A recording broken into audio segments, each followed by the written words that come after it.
and welcome to our 366th art tutorial, where we introduce you to amazing artists from around the world and share some of their tips and techniques to help you improve. Today we're going to be traveling to Brazil, where we'll be joining professional artist Renato Palmuti to paint an underwater diver using watercolor. This class is a prelude to Renato's longer art workshop later this month. More about that later. So without further ado, let's travel to meet him now. As we journey to Brazil, you can find relevant reference photos as well as recommended art materials on our website. There's also a link to the class info in the description below. If you want to find out more about Renato, simply take a look at our tutor bio section. I think I can see him there. Hello, Renato. Hello there. How are you? Everything okay? Good, good. I think I mentioned earlier, actually, I can't believe that it's been over a year since we last hosted you. How have you been keeping? Yes, it was everything okay. Painting a lot, learning a lot with my students. So I have been painting and sharing the things over this year. Brilliant, brilliant. And there's been a lot of stuff happening with the political things, but you said that it's now very calm and relaxed in Brazil. Yeah, for a while, people are getting used with the new situation, so it's calmer, a little bit calmer. That's good. That's good. Well, I can't wait to get started today. But before we do, just a quick 30-second word on how today's live event is going to work. So first of all, we'll walk through the prep, and this might include talking about the process, the sketch, or maybe even the first layers. Then we're going to take a pause around the middle and look at some examples of Renato's work for a bit of inspiration, as well as talk about his upcoming workshop event. And then finally, we'll complete the tutorial, after which you're more than welcome to share what you've done either on our Facebook page or on our patron WhatsApp group, which is always fun to see what everybody's posting on there. And links for these are also in the description. So let's now get back to Renato and we'll start putting paint to paper. Renato, back with you. I can't wait today because it was a beautiful reference painting that you gave us, this lovely diver with the sun and the light coming through. It took me back to some Caribbean holidays that I was fortunate to do. Yeah, that's true. Lovely. It's a very pleasurable scene, and you see that it's quite simple because we're going to play with gradients here. And it's a good observation of the reference. It will guide you through the painting from the beginning to the end, right? Yeah. So I would like to start, before speaking about the reference itself, I would like to start showing the things I'm going to use. No problem. It's a quite simple set of materials. I have here cotton paper. It has a fine grain texture. It's a cold pressed 100% cotton paper. You see that for fitting here in my desk, it is A4 format, more or less. It's the kind of size I use to paint in my videos because I can show the paper, water, the palette. So it's more or less this size for the ones who want to replicate the same process, right? Here I have my watercolor set. It's a quite simple set of colors, and you don't need to have exactly this. You will see that in this reference, probably any kind of blue you will have a good gradient. We will try to work with temperatures. So it's a little bit more of yellow to get it warmer, a little bit more of black or carmine to make it colder. And then we will mix some colors here, but you can make almost the same. You don't need to look for exactly the same colors, right? Only to give a fast name for the colors. I will start here from the left to the right. with my opaque color. I use here a bit of lavender. I have here Payne's Gray is the neutral I use in my palette. Here I have the blues, starting with violet, ultramarine blue, cobalt blue, cerulean blue, turquoise, and then the only green I use in my palette that it's from the brand I use, that is White Knights. It's only called green because it's a very medium green. It is right in the middle of the blue and yellow, so I can push it for any side I need in the color wheel. After green, I have the burnt sienna. It's my brown I like to use in the palette. Raw sienna, yellow, cadmium yellow, cadmium red, and carmine. That is the rose red I have, is the primary red I use in my paintings, right? So if you have something similar to that, I probably won't use all the colors. This is my the set I use in the classes. So I will use a small range of those colors to give this gradient we see in our reference, right? I have a sponge here. I use it to balance the amount of water and pigment in the brush. In fact, this is a sandwich of sponges because it will go in through the other and it keeps the surface quite dry. Water, for sure. And I'm gonna use 3 kind of brushes. You don't need to have something very similar to this, but only to see the strategy of the painting. The larger brush is a Chinese brush. It's called Fude, and it's a natural fur. I think it's a wolf fur, this one. And I like this brush because it is very flexible, and I can deal with the tip in various ways. So I can generate some texture with using it flat, and I can achieve some perfection in the brush stroke using the tip of it. I'm gonna use a synthetic flat brush. This is very good to open lights in the paint that is already on the paper. So we see those lights coming through the water, and probably I'm going to use something like this to take some paint out of the paper, make some lifting to bring the light back to the paper, okay? And a synthetic round brush with a good point, a good tip for details. You see that there is quite a little bit of details only on the diver itself, and all the rest is a very loose and pleasurable painting, right? I used to draw with some graphite, normal graphite.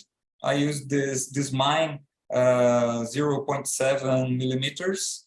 It's quite good for a soft drawing. I won't draw too much. You see that it's only a reference for what I'm going to paint. And if you need, probably we won't have drawing enough for that, but if you need to erase, I advise to use this flexible eraser for that, because the surface of the watercolor paper is very soft, it's very delicate. So if you use the soft eraser, you will preserve the surface of the paper. I will show here in the tablet. I will try to put it in a way that is not too reflexive. We have the diver very suggested in the middle of this water, but we have a lot of contrast in the light part here and some lighted area here in the floor, right? So we have to deal with this composition of light. There is a diagonal direction for the light, and we have this figure in the middle that if you want to make a casted shadow of this guy here, is something that can emphasize the light. So you can have some liberty working with this reference, right? But I'll keep my eyes exactly on what I'm seeing, because probably is what you are looking in your reference. So we will explore what we see in a very simplified way, right? Because we see lots of small details here in these shapes, and for sure you can do it in the way you see and explore all of this. But probably we will have to make a very much looser painting for the technique. The watercolor asks us to be a little bit more to synthesize a little bit. And we won't achieve this amount of texture, but we have to insinuate that. And for that, we are going to use water to create texture, to make the things come softly in these gradients, and to try to have fun with this environment. Okay? Great. So I will make a fast drawing here. I'll keep this diver small and situated in the middle of my composition. It is quite floating here in the middle, so the shape of his body is something soft. I see some angles that suggest he is very loose and free in this environment. I'll draw here the fins, and in this reference he's holding a kind of harpoon that it's something interesting, not exactly by the element itself, but it helps to give some balance. We have a diagonal composition of light coming here, and then we have another in the element itself here. It generates some balance in our composition. So I won't put too many details here, because it will be quite a silhouette in the painting. Something that is interesting for us to draw is the main shape of this reflection.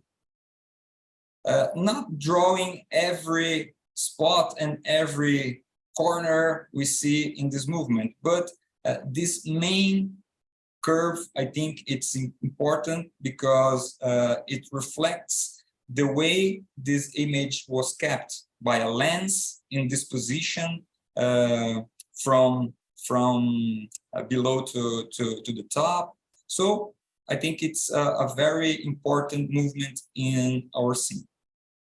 And I will make a small mark here of the limit of the rocks I see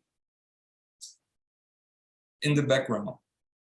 We have a lot of light in this part, but this edge is where we start to lose this element in the depth of the scene. So I think this is the main point to generate this atmosphere underwater. I have been watching a lot the atmosphere that works in the ground of the ocean, and we see that it's really emphasized because of this depth we see among the elements. This is the place we are going to explore this.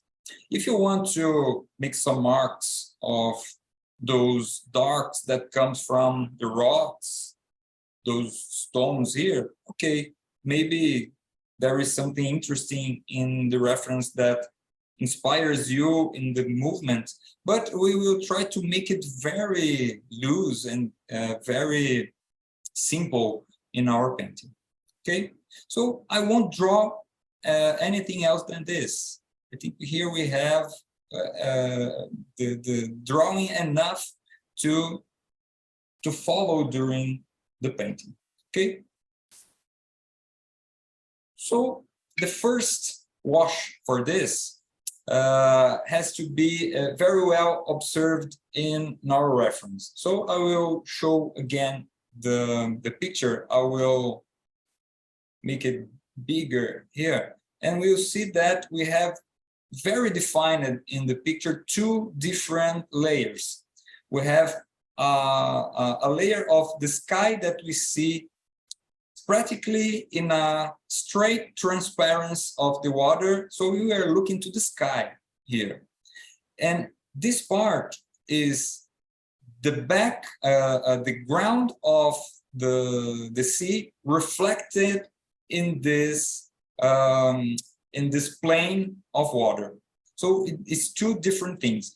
We will separate our painting into these two different things. At first, we will paint the sky, and it won't stop here in the edge of the reflection. It will come to the end of the paper of the painting. So I will start the sky here, and it will come to the background because it really is permeating all the background. And in a second layer, in a second wash, I will make the contrast and start to building the reflection. So this is a strategy. It works fine observing what is happening in the reference, and it works fine dealing with the layers in watercolor. 2 layers for that, it will be enough. And we'll make only a third layer in the details, putting the silhouette of the diver, and probably we'll have the painting done with that. All right? So I will start with this big brush. You see that it holds a lot of water. And I will make here a bit of blue. I'll start with cerulean blue and a bit of cobalt blue for this very clean sky. The consistency of this, the density of this paint is like a tea, very transparent, very weak, you see. And I will start the painting here with the sky. We have to preserve white paper here because we have the sun appearing in the scene. So I will start from this side, and I will change the pigment to water during this direction to arrive here with probably 5% of pigment and white in the middle, right? So with this, we create a gradient that shows we have the sun disk in this position. We can emphasize a little bit this side, as it is a first wash straight to the paper. Probably it will dry much lighter. So if you make a very weak pigment here, you take the risk of it to disappear. And as I said, I won't stop here. I will bring the sky as a first layer of paint to my whole painting. So as it is still wet, I will make a bigger amount of pigment here, this same pigment. And as it is becoming darker here below, I will make more pigment, but darker one, using cobalt and ultramarine for this first layer. And here, really down below on my reference, I'm gonna use a little bit of violet. I like to let the soups here ready, because I don't need to be making pigment in the middle of my gradient. It helps a lot. So I'll connect here. If you want to reserve some highlights in the diver, it can be interesting. Some parts that are really in connection with the light would be reserved, but we will make it in the second layer more efficiently. So here I can start establishing a gradient. As I said, it's a very pleasurable part in our painting, only guiding these brush strokes. You see, we have to try not to make it with only one color because it gets boring. You see that I am changing and mixing the pigments here. In this part, this blue becomes a little bit green because of the light that hits the ground. So for that, I'm gonna use those pigments I have here, but I will add a little bit of turquoise and a bit of raw sienna to bring a bit of the yellow to this. And I'll connect here. I don't want it to be a straight mark. So I take advantage of the wet paint to make this connection. So I see only this change of hue, this change of color in this place. You will notice that in our reference, we have some texture that create light here. And for that, I'm gonna use very technological equipment here that is this toilet paper. I think I didn't put in the materials for this class, but I think everybody has this very easy, right? So in this part, while it is totally wet, you see that it's a lot of water and paint here, especially in this down part of the picture. I will take out a bit of paint. So it's a kind of lifting we can do here. In a first moment, it might seem a lot of texture, but as it is wet, it will harmonize here. If you lost a bit of the water over the surface, you can use a spray gun, and from far you can add some more humidity over the paper, right? And it helps to give some texture too. So this is a good first layer. You see that we don't have a great effect, we don't have things appearing, we don't see the reflex, we don't see the guy, we don't see the floor, you only see a bit of texture and some color. But the first layer is always a preparation for what comes later. We have to break the white of the paper for it to receive better the second layer, and we have to reserve the special lights here in the sun, the area where we see the sun in the picture, some textured lights here, and if you want, as I said, some small points in the diver. If your brush stroke were too fast that you lost some details in the guide, no problem. We will have the chance to make it in the second layer. It will work fine too. And if you lose it in the second layer, in the end, you can come with a bit of white and give some highlights here. No problem. Okay. Now, while that dries, Renato, is it worth us? Is it a good time to take a pause? Great. Okay, perfect. So a great start. Hopefully you've been able to get that backwash, that first layer on, but you can see it all starting to take shape. And what a simple way to create a bit of texture in that coral. Toilet tissue, very simple.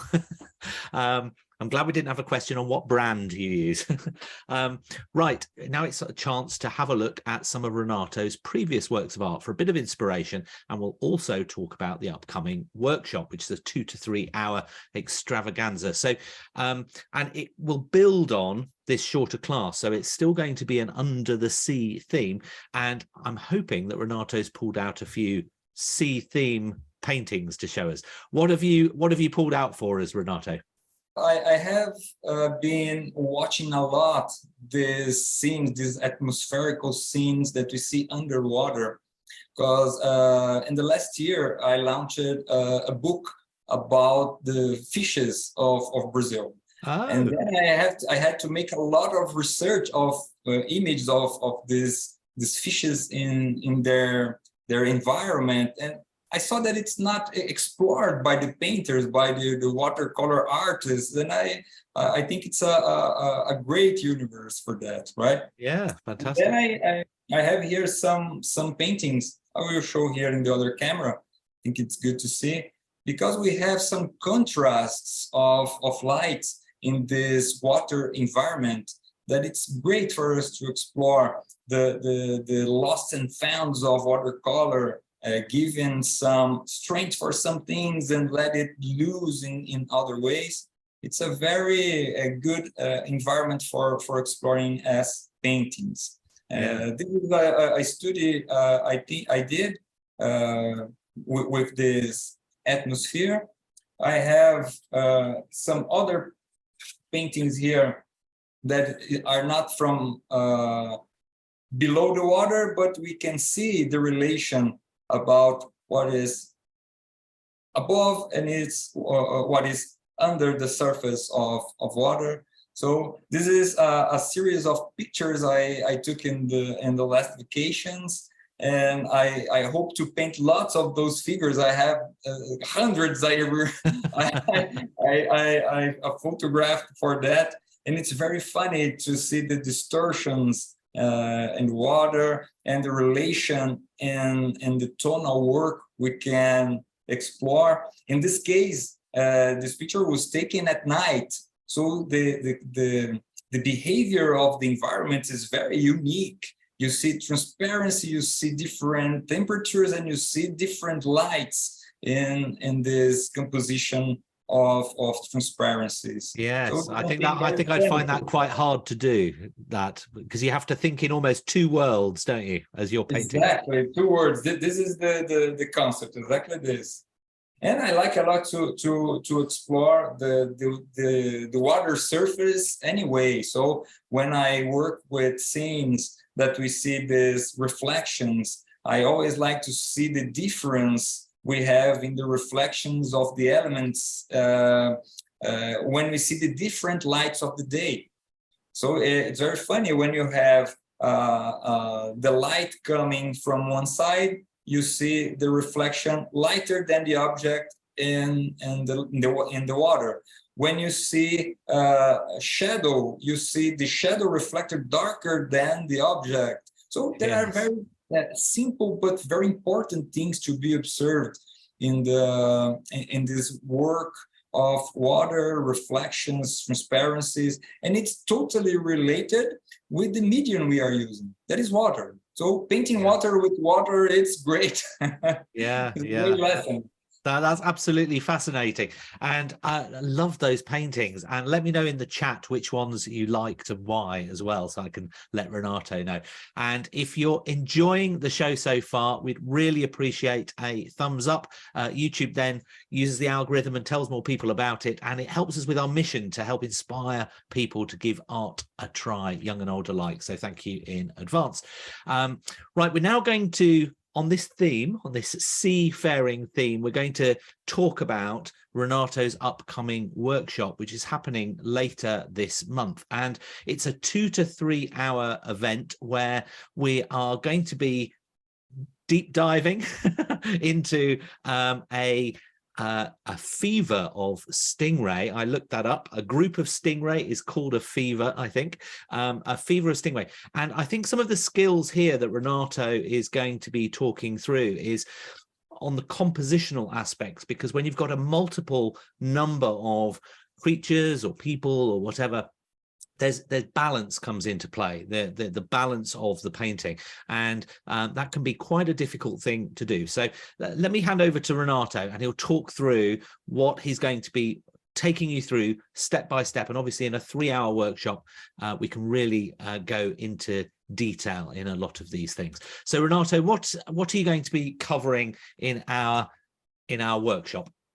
Yes, I planned a scene for that we will work with the same elements we are working today, but today we have a very simple scene.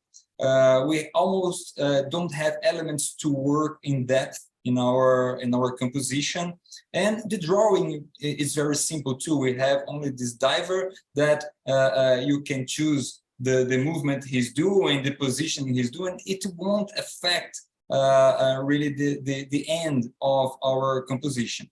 But I have a new one that instead of using the diver, I'm gonna use the stingrays.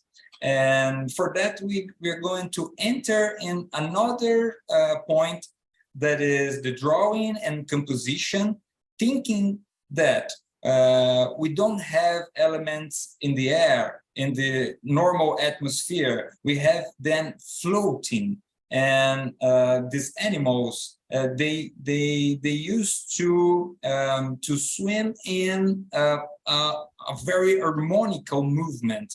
This is something to be explored before the painting. If we see this scene, we will see that the stingrays they come in a trajectory, in a movement that follows the movement of the water. So we have to put them in a whole movement, and each one of them has their own movement here.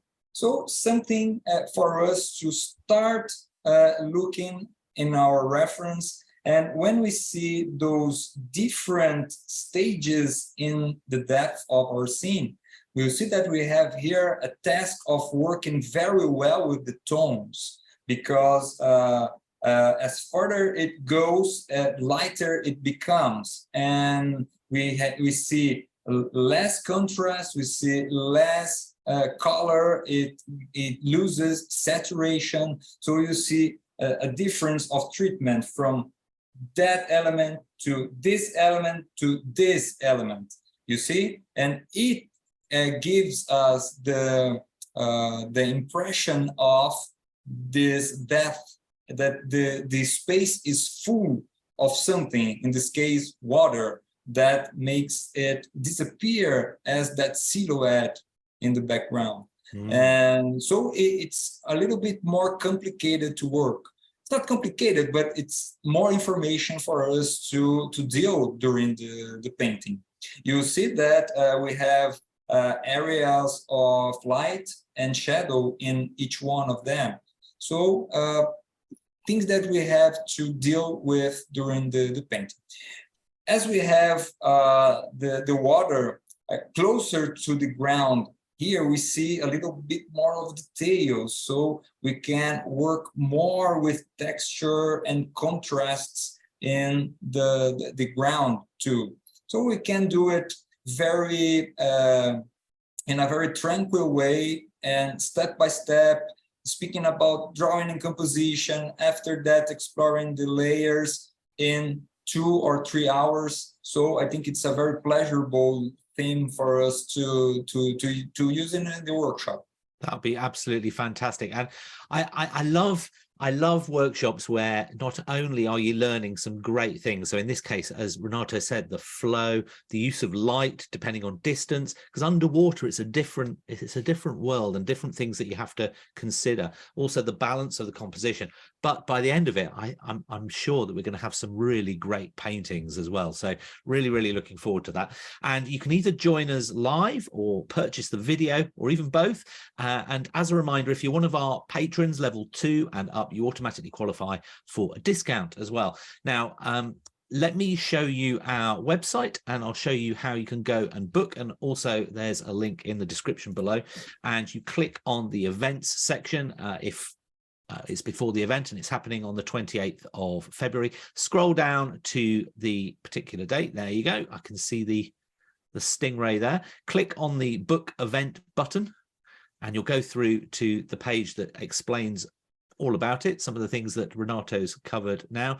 And if you click this link here, you'll visit Renato's shop, and this is where you can then purchase a ticket or purchase the video. So click on the event and you can either click the live webinar or the webinar plus the video, add it to cart and then check out. We charge in pounds, but your card issuer will then translate that to your currency wherever you are in the world. In the future, if the event's already happened, you'll be able to find this particular workshop on our videos page. So head over to our videos page, filter by artist. We normally list it chronologically, but then you can filter by artist and it should be right at the top. Select Renato from there and you'll see some of the other workshops that we've done with him there. You can have a look at the class info, you can purchase it if you haven't already, and then press the blue watch button. You'll be able to watch it straight away. So hopefully that helps. Right, let's now get back for the second half to Renato. I've had a few comments through about some of the paintings he shared as well, so I'll go over to you now, Renato. Hazel loved the fishers one. She thought that was brilliant. And Angela said, fantastic, Renato. I like the people in the sea at night. That was great. And she also loves your explanations as well. And Sylvia said, is there any Renato Palmuti classes in Portuguese? Oh, I don't know, Sylvia. Maybe we actually do have a co-host that is Portuguese, and so I think that might be a good one for the future. Maybe I'll bear that one in mind. Hopefully, it's dry, Renato. I'm not sure. It might be, but yes. While you were speaking, I use a hairdresser for very good. Giving some strength to the nature here, and then we have a quite dry surface. It's a little bit moist in the middle of the paper, but the surface is totally dry. We can go on here, right? Brilliant. So the second layer in the most of the painters of the paintings are the most difficult part, because we have lots of definition, we have the main contrasts, and in this case it's pleasurable and easy as the first one, because we are only increasing the strength of colors and the tone of the painting, but the work is almost the same, and it will create a wet surface in which we can work with a bit of water, a bit more of pigment, and generate a wet into wet painting very easy, and almost anything you do will become good. So there's no chance for failure here, right? The only thing that is important, and is the only chance of failure here, is if you don't make the density, the correct density of the paint, right? That is what I'm going to show now. For the second layer, we must have a thicker paint, right? So the soaps I do here must have much more paint than the other. You see that it becomes much less transparent. It's the density of a milk, right? Because if you don't have it, we won't have the correct contrast in our painting. So I will have here three main colors. I will make the blue that will talk with the sky we have brought here to the painting. I will make a kind of a warmer blue here. When I say warmer, I mean that it has a little bit more of yellow because it's an influence of the rays of the sun. So you notice in our reference that the upper part of the reflection, has a little bit more of yellow. It's greener than the part here that is deeper. So for that, I'm gonna use cobalt, a bit of turquoise, and I will emphasize this green as I did before, using a bit of raw sienna. Okay, so you see that the colors are talking; they are quite good together, and I have to prepare some color that will give me this deep part of the water, very, very strong with color, but with tone too. So I will make it with ultramarine, that is the darker blue I have here. It already comes with red information, so it's a different blue. And in this blue, I'm gonna put a bit of violet. It increases the tone, and I will desaturate with a bit of Payne's gray, that is the darkest color I have here in the palette. So very deep. You see that although it is a milk density paint, it is almost nothing transparent, right? Because of these colors I am using here. So important, I have to clean my brush before starting, because I will start with the lightest one. If I take the paint with the brush the way it is, I will dirten all the wash. So totally clean. So I took out all the pigment in the brush, and then now I have to make this part of the reflection. This part, it's very interesting because it gives the movement of the brush strokes I can have in my painting.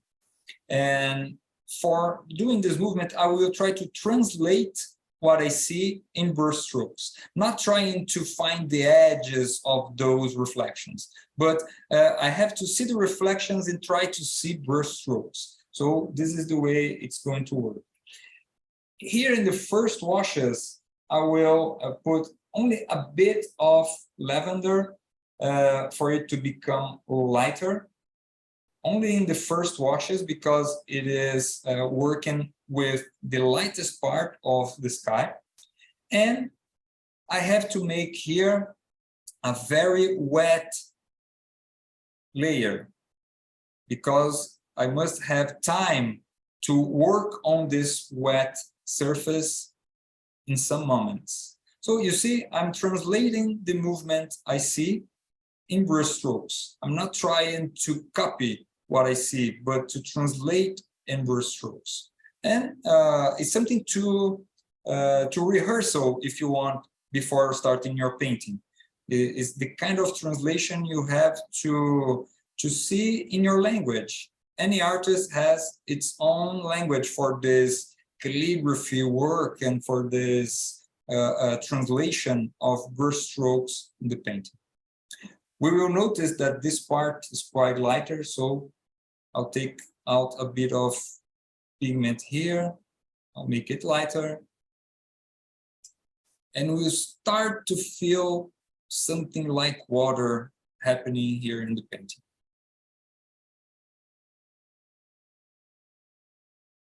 Now I will preserve some whites in the diver.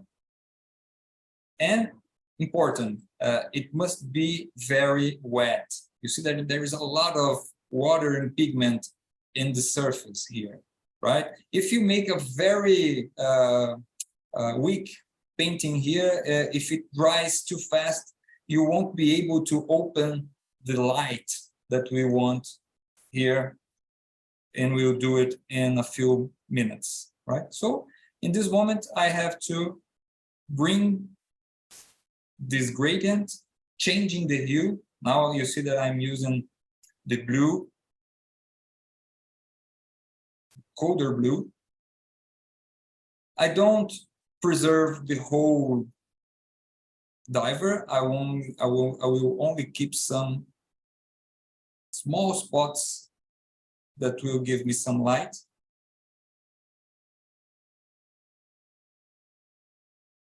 Just a few.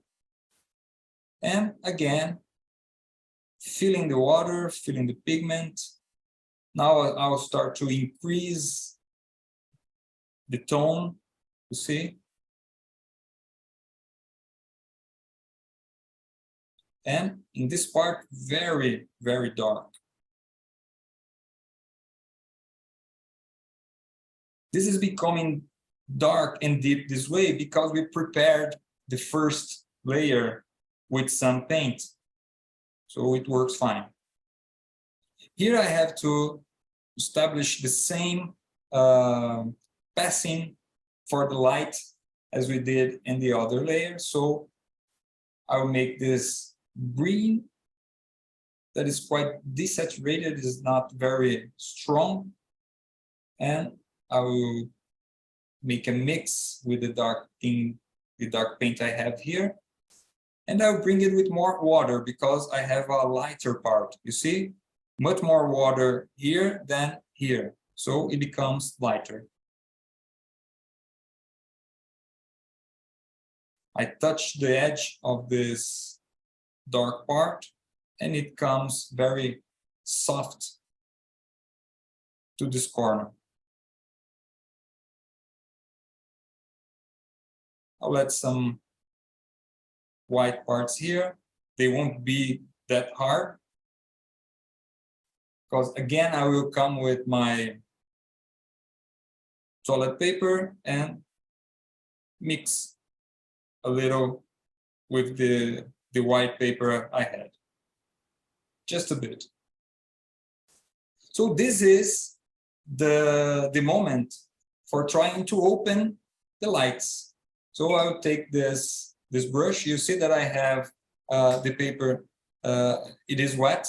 You can see the bright here of the water in the scene. If it is drying too fast, again with your spray gun, give a small rain over your painting from far, just to keep it wet, right? I have to use the first brush strokes here still wet for opening my light in the scene. Okay, so I'm gonna use this brush. I only put it in the water, but I take out all the water of the brush. It's only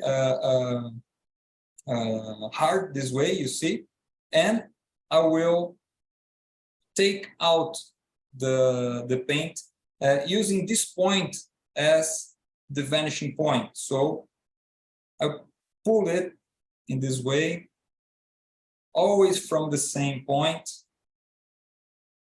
but opening these angles coming from there. There is a temptation to do lots of those rays. Oh, it seems so beautiful, but don't try to make it a lot because you can damage the density of your paint of your painting. So if you can do it in just a few, it will work, and we don't need much more than this. I have to keep it wet, so the spray gun helps a lot in this moment to make everything in the same humidity. And this is a good moment for trying to establish some information here using the wet into wet technique, right? So when we work on the wet surface, we don't give it much definition, and we don't have definition in this part of the painting. So it's a good way to work on it. Today it's a very hot day here in São Paulo, so you see that I keep wetting my paper to keep this wet surface, right? If you have the same problem, you can always keep the humidity with the spray gun.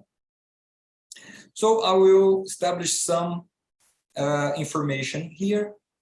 I'll start it by adding a little bit more of this dark pigment I have in this deeper part of the water. So like a negative compensation for this rays, I will add some darks that comes from below. In a first moment, it seems to be too strong, but as the painting is really wet, it will dissolve in the surface, and it will be lighter in the end, right? But this is to connect with this border and some textures, some small dots and things we can put here in a very loose way. This is the point I said that anything you do, it will become good, because if it's in the right density, in the correct density, it works. I will establish this connection with dark paint and the edge of the rocks and the ground here. And now I'm going to use what we say in watercolor, a technique that is called dry into wet. I'm going to use the pigment practically without water, a dry paint over the wet surface. It will give me tone. It will establish a very dark part, but as the surface is still wet, it won't be with hard edges, and it's perfect for this part of the painting when we see these shadows in the elements we have here. Then we can play with that. You see that I'm not copying the image again, so I am only spreading this as I think it's interesting here in this case.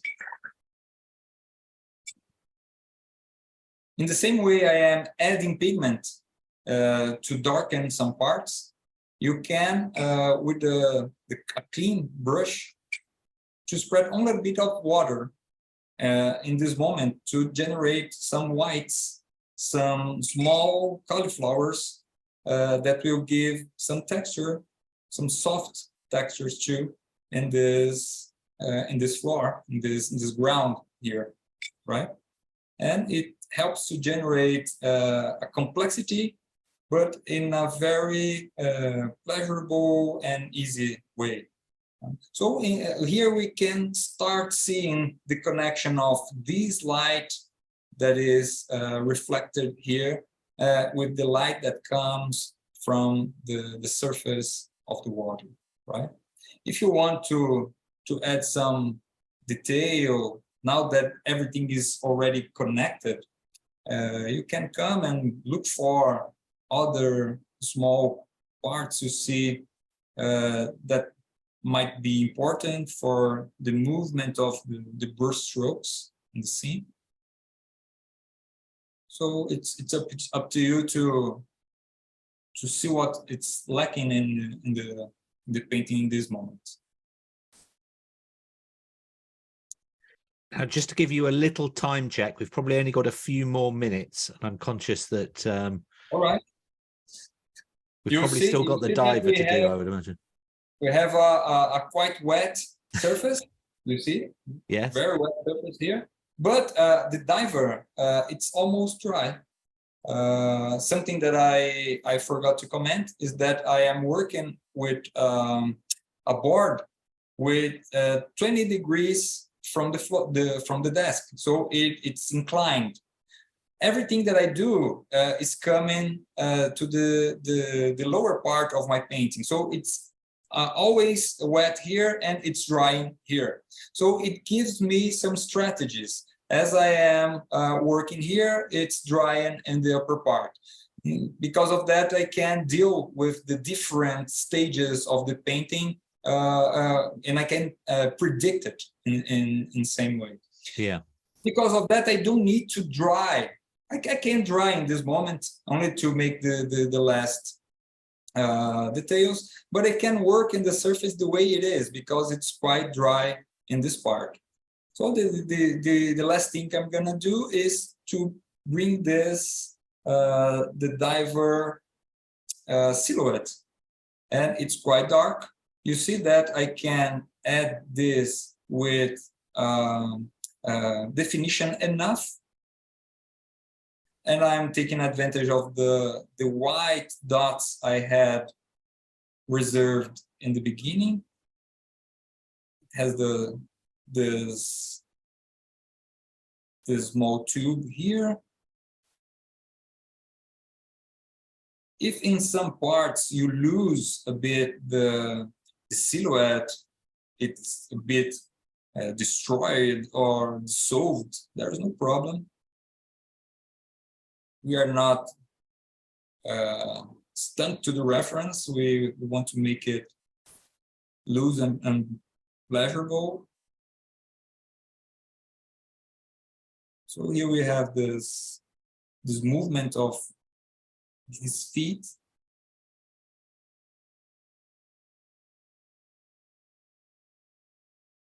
The harpoon.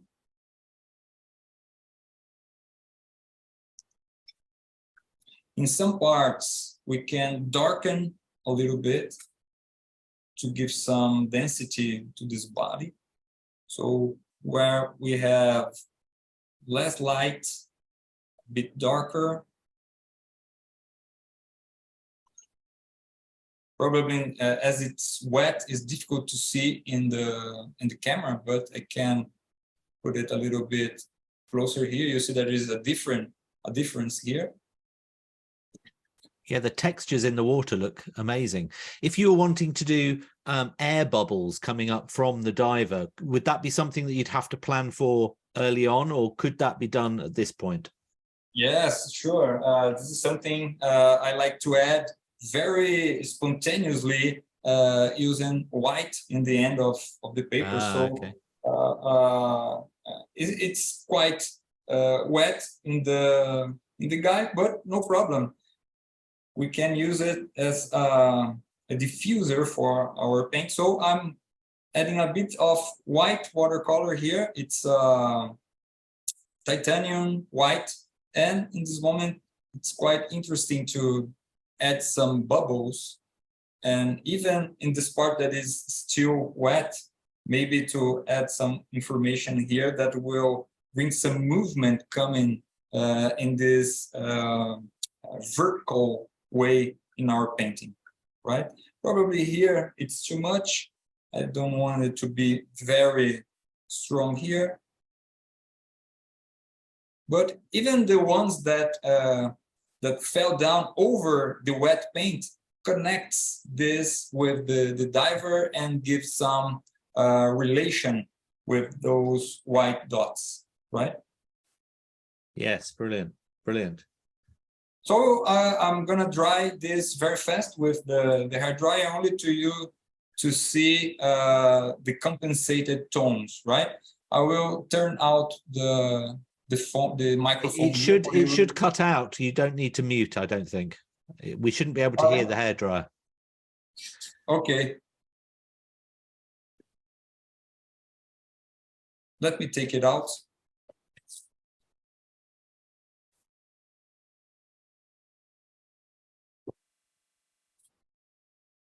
It looks great, Renato. I think you've done a very inspiring class. It's a very easy and pleasurable painting.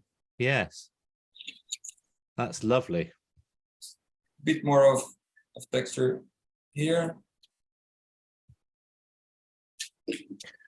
You see that the cauliflowers helps to improve this texture effects. Yeah, it looks really fantastic. Wow. No, that was a really great class. Thank you so much, Renato. And how did you get on at home? I hope you painted along, or tried to at least.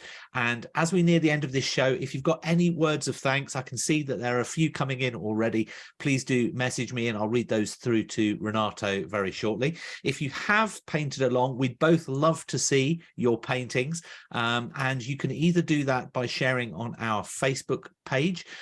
So search for Shopkeep Arty on Facebook, or if you are a patron of ours, then please do share on our WhatsApp group. And if you haven't joined our WhatsApp group, why not?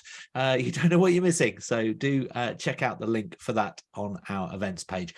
I'll now go back to Renato and I will share some of your comments. So Hazel said, a magical class, so inspiring, really looking forward to the full workshop. So that's great, Hazel. Sandra said, amazing control of layers, also very inspiring. Angela said, love this. This is a magical moment as you are pulling the tape off.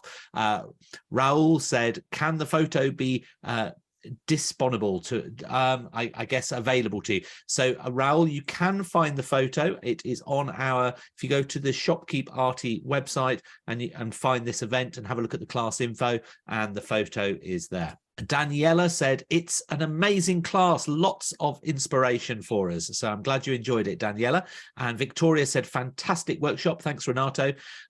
Angela, awesome, thank you so much. Salvador said, what brand of paper is Renato using and what kind of weight? What paper do you use, Renato? Yes, this one, it's a cotton paper by Handmill. It's the top of the line. It's called Watercolor The Collection. Perfect. And Lenny said, very inspiring indeed. Loved all of Renato's explanations. Very good teacher. And I echo that, Lenny. I think Renato, it's very difficult to be a good artist, but also explain all your steps as you go along. And Renato is a very good, and it's his second language as well. I mean, it's just amazing. Hats off to Renato. And Avi said, loved the workshop. And Latha said, so loose and atmospheric. It was wonderful. Sonia said, amazing work, loved it. Roberta, wonderful and such a new approach, great fun and doable as well. Salvador said, love your work, a high five from Buenos Aires. So that's for Salvador, Buenos Aires. And Gisela, wonderful. And Sandra said, thank you, Renato, it was beautiful. So we had a lovely some lovely comments, a lovely class. Can't wait for the longer workshop. It's going to be so much fun. We're going to learn loads of things and go through all those things step by step as well to make sure that we've got it. Can't wait to see those paintings as well. But until next time, it's obviously goodbye from me, but obviously thank you so much for your time and generosity and all the fantastic explanations today to Renato. Thank you, Renato. Thank you so much. It was a pleasure to be here with you. I hope you have enjoyed that. Thank you. We really have. See you next time. And you get a big round of applause. And